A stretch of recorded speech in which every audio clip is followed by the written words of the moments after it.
रात का समय था। चांद बादलों के पीछे छिपा हुआ था और हवा में अजीब सी गंध घुली हुई थी, सड़ी लकड़ी, धूल और किसी पुराने घाव जैसी। गांव भैरवनपुर दूर दूर तक फैले खेतों के बीच सोया हुआ लगता था, लेकिन उस नींद के पीछे कुछ जाग रहा था, कुछ जो इंसान नहीं था। कहानी की शुरुआत होती है एक नए लड़के आदित्य से, जो शहर से गांव आया था। उसके पिताजी की जमीन इसी गांव में थी और वो अब गांव में एक पुराना मकान देखने आया था जो उसके दादा ने खरीदा था। आदित्य को नहीं पता था कि उस जमीन पर एक अधूरी कहानी दबकर रह गई है, एक आत्मा की, जो अब भी इंतजार में थी। गांव में पहुंचते ही जब आदित्य ने पहली बार उस हवेली को देखा तो उसे एक ठंडक महसूस हुई। हवेली की दीवारों पर बेलें छड़ी थीं, लकड़ी के दरवाजे टेढ़े हो चुके थे और खिड़कियों में से धूल उड़ती थी। लेकिन सबसे अजीब बात यह थी कि उस हवेली के बरामदे में एक लाल जोड़े वाली गुड़िया रखी थी, जो देखने में नई लग रही थी। उसने सोचा कि शायद किसी बच्चे की होगी, लेकिन गांव के लोगों ने बताया कि वहां कई सालों से कोई बच्चा नहीं गया।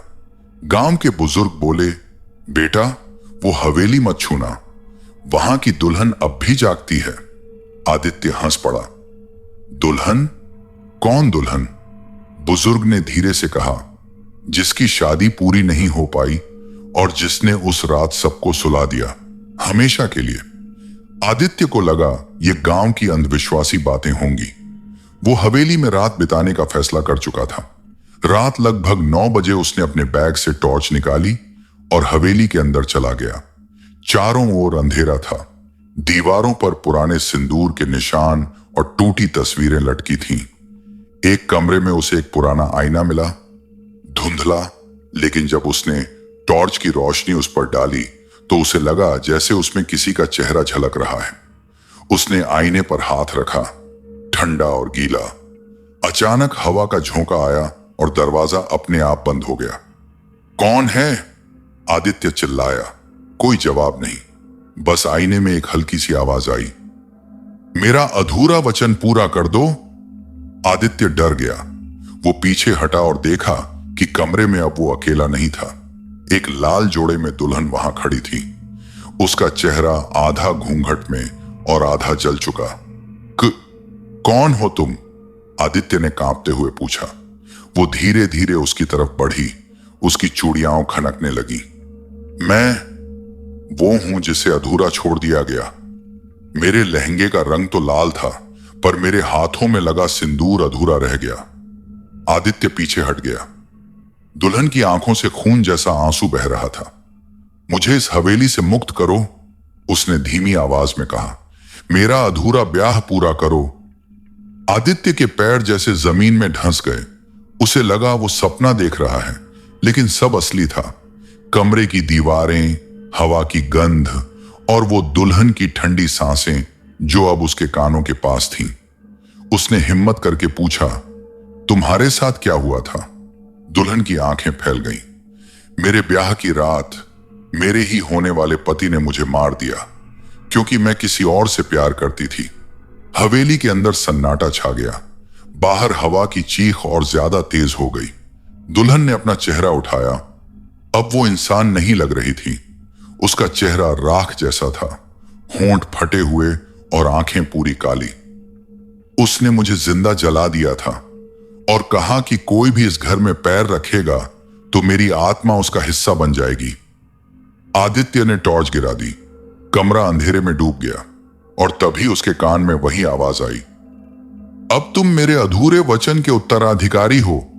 आदित्य को लगा जैसे कोई ताकत उसे खींच रही हो। उसकी आंखें भारी होने लगी, सांस धीमी।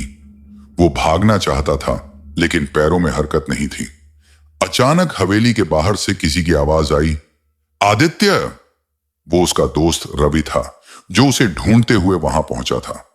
रवि ने जैसे ही अंदर कदम रखा, उसे भी ठंडक का झटका लगा। उसने देखा कि आदित्य फर्श पर पड़ा है और उसके सामने दुल्हन खड़ी है। ये क्या है? रवि ने डरते हुए पूछा। दुल्हन ने उसकी तरफ देखा। जो मेरा अधूरा ब्याह पूरा नहीं करेगा, वो अधूरा रह जाएगा। रवि ने देखा कि आदित्य की आंखें धीरे धीरे सफेद हो रही थीं। वो भागने को हुआ, लेकिन दरवाजा बंद हो गया। दोनों फंस चुके थे। दुल्हन उनके चारों ओर घूम रही थी। उसके पायल की आवाज जैसे किसी मंत्र की तरह गूंज रही थी।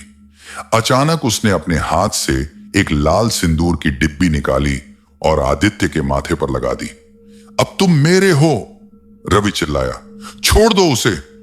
लेकिन दुल्हन ने उसकी तरफ देखकर कहा, जो मेरे रास्ते में आएगा वो इस हवेली की दीवारों में गुम हो जाएगा। और सच में रवि की चीख सुनाई दी।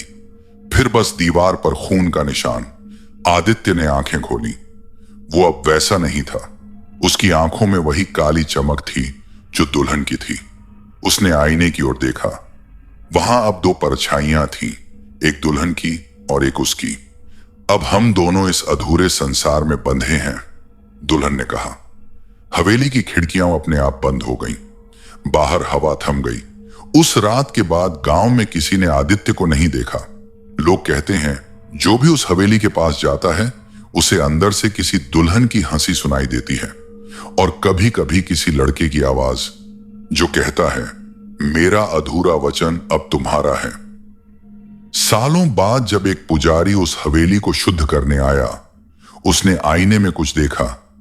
एक लाल जोड़े में दुल्हन और उसके बगल में एक लड़का, दोनों मुस्कुरा रहे थे, पर उनकी आंखें अब भी खाली थीं। पुजारी ने हवेली से निकलते हुए बस इतना कहा, कुछ आत्माएं मोक्ष नहीं चाहती, वो बस किसी को ढूंढती हैं जो उनकी अधूरी कहानी पूरी करे। आज भी भैरवनपुर के लोग उस हवेली के रास्ते नहीं जाते, क्योंकि हर अमावस की रात वहां से किसी के कंगनों की आवाज आती है और हवा में वही गंध, सड़ी लकड़ी, धूल और किसी अधूरी आत्मा का इंतजार। भैरवनपुर की हवेली अब भी वहीं खड़ी थी, समय के आगे झुकी हुई पर टूटी नहीं। दीवारों की दरारों में अब पेड़ों की जड़ें उग आई थी, मगर उसके भीतर का सन्नाटा आज भी वैसा ही था जैसा उस रात था जब आदित्य और वो दुल्हन एक हो गए थे। लोग कहते हैं उस रात के बाद हवेली के चारों ओर की मिट्टी ने सांस लेना छोड़ दिया था। वहां की हवा भारी हो गई थी, जैसे किसी ने उसमें चीखें मिला दी हों। गांव वाले अब उस दिशा में झांकते तक नहीं थे, लेकिन किस्मत को कौन रोक पाया है। कुछ महीनों बाद गांव में एक नई चर्चा फैलने लगी। रात को हवेली की छत पर कोई दिया जलता दिखता है।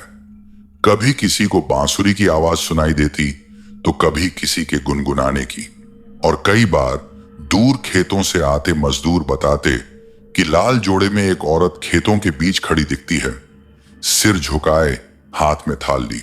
कहते हैं वो अब दुल्हन नहीं रही, वो अब देवी या दानवी, कुछ बीच की बन चुकी थी। आदित्य की आत्मा भी उसी हवेली में थी, पर अब उसकी आंखों में वही खालीपन था जो दुल्हन की आंखों में था। वो दोनों अब एक साथ दिखाई देते, कभी हवेली की खिड़की में, कभी बरामदे के झूले पर, कभी तालाब के पास, जहां चांद का प्रतिबिंब टूटी लहरों में बिखर जाता। कहते हैं वो दोनों एक दूसरे से बात नहीं करते थे, बस एक दूसरे को देखते रहते, जैसे कोई अधूरी बातचीत हवा में अटकी हो। एक रात हवेली के पास से गुजरते हुए गांव की एक बूढ़ी औरत सावित्री ने कुछ सुना। उसने बताया वो हवेली अब बोलने लगी है, दीवारें फुसफुसा रही हैं। उस रात उसने जो सुना वो कोई साधारण आवाज नहीं थी, वो एक लड़के की धीमी आवाज थी जो कह रही थी, तुमने मुझे बंधन में बांधा, अब मुझे मुक्ति दो। और उसके बाद एक औरत की सिसकी, तुम गए तो मैं भी अधूरी रह जाऊंगी। अगले दिन गांव के कुछ नौजवानों ने तय किया कि वे हवेली के अंदर जाकर देखेंगे कि वहां क्या हो रहा है। 4 लोग गए, हाथ में टॉर्च, दिल में डर और दिमाग में हिम्मत का नकली मुखौटा। दरवाजा उसी तरह खुला जैसे हमेशा खुलता था, खुद ब खुद, बिना आवाज के। अंदर अंधेरा और धूल थी, लेकिन जैसे ही उन्होंने बरामदे में कदम रखा, दीवारों पर सजी पुरानी तस्वीरें अपने आप झूलने लगीं। पहले आदमी ने कहा, कुछ नहीं है यहां, बस हवा है। पर तभी पीछे वाले ने देखा, आईने के सामने कोई खड़ा है, लाल जोड़ा, झुका हुआ सिर, हाथ में थाल, दुल्हन। वो धीरे धीरे घूमी, उसका चेहरा पूरा दिख रहा था। आधा सुंदर आधा राख में जला हुआ। उसकी आंखों में दो परछाइयां थीं, एक उसकी और एक आदित्य की। क्यों आए हो? उसने पूछा। आवाज नहीं थी, जैसे हवा बोल रही हो। एक लड़के ने कांपते हुए कहा, हम बस देखना चाहते थे कि क्या सच में यहां कोई है। दुल्हन मुस्कुराई। सच? उसकी मुस्कान फैल गई। चेहरा लंबा, जबड़ा तिरछा, आंखें चमकदार। सच वो नहीं जो तुम देखते हो, सच वो है जो यहां दबा है। उसने अपने हाथ से जमीन पर कुछ खुरचा और मिट्टी के नीचे से एक हड्डी बाहर आई। ये उसका है जिसने मुझे अधूरा छोड़ा था। लड़के डर कर पीछे हटे। हमें माफ कर दो। लेकिन अब दरवाजा बंद था। चारों को लगा जैसे दीवारें सांस ले रही हों। कमरे के कोनों से किसी के चलने की आवाज आई। आदित्य? दुल्हन की आवाज अब गूंज रही थी। आदित्य, आओ। और फिर जैसे आईने के अंदर से धुआं निकला, उसमें आदित्य का चेहरा उभर आया। वो पहले जैसा नहीं था। उसकी आंखों में अब कोई डर नहीं, बल्कि एक शून्य था। उसने कहा, तुमने हमें जगाया है, अब तुम भी हमारे जैसे बनोगे। एक चीख गूंजी और वो चारों लड़के गायब। अगली सुबह हवेली के दरवाजे पर बस चार छायाएं दिखीं, जैसे किसी ने दीवार पर कोयले से बना दी हो। गांव में हाहाकार मच गया। लोगों ने हवेली के चारों ओर मंदिर बनवाने की कोशिश की, पर हर बार कोई ना कोई मर जाता। कभी मजदूर की मौत, कभी पुजारी की। कोई उस जमीन को छूता तो उसकी नब्ज रुक जाती। अब वो जगह शापित द्वार कहलाने लगी। लोग कहते हैं हवेली अब सिर्फ एक घर नहीं, वो एक आत्मिक कैद खाना है, जहां जो भी प्रवेश करता है उसका एक हिस्सा हमेशा के लिए वहीं रह जाता है। वक्त बीता। सालों बाद शहर से एक टीम आई डॉक्यूमेंट्री बनाने, कैमरा, माइक और रिकॉर्डर लेकर। उन्होंने सोचा, भूत प्रेत जैसी बातें अंधविश्वास होती हैं। रात को शूटिंग शुरू हुई। पहली रिकॉर्डिंग में सब ठीक था, लेकिन दूसरी में रिकॉर्डर ने कुछ और पकड़ा। एक महिला की हंसी और फिर एक पुरुष की आवाज, हम अधूरे हैं, हमें पूरा करो। कैमरामैन भागना चाहता था, पर बाहर जाते ही हवा में किसी ने उसका कैमरा तोड़ दिया। अगले दिन वो पागल हो गया। सिर्फ इतना बोलता रहा, लाल जोड़ा, लाल जोड़ा। वो आई थी मेरे पास। टीम का कोई भी सदस्य वापस नहीं आया। बस गांव के किनारे एक नया पत्थर रखा गया, जिस पर लिखा था, अधूरे को मत जगाना। आज भी जब हवेली के पास से हवा गुजरती है तो उसमें वो गंध घुली रहती है, सड़े गुलाबों की, राख की और अधूरे प्रेम की। कहते हैं अगर कोई नई दुल्हन गांव में आती है तो पहली रात उसके सपने में वो लाल जोड़े वाली औरत जरूर आती है और पूछती है, क्या तुम्हारा ब्याह पूरा हुआ? क्योंकि जो भी इस सवाल का जवाब नहीं दे पाता, वो उस अधूरी आत्मा का हिस्सा बन जाता है। कभी कभी तालाब के किनारे रात के समय दो परछाइयां एक दूसरे को देखती हैं, एक दुल्हन और एक लड़का, और हवा में गूंजती है वही फुसफुसाहट, हम अधूरे थे और अब जो हमें देखेगा वो भी अधूरा रह जाएगा।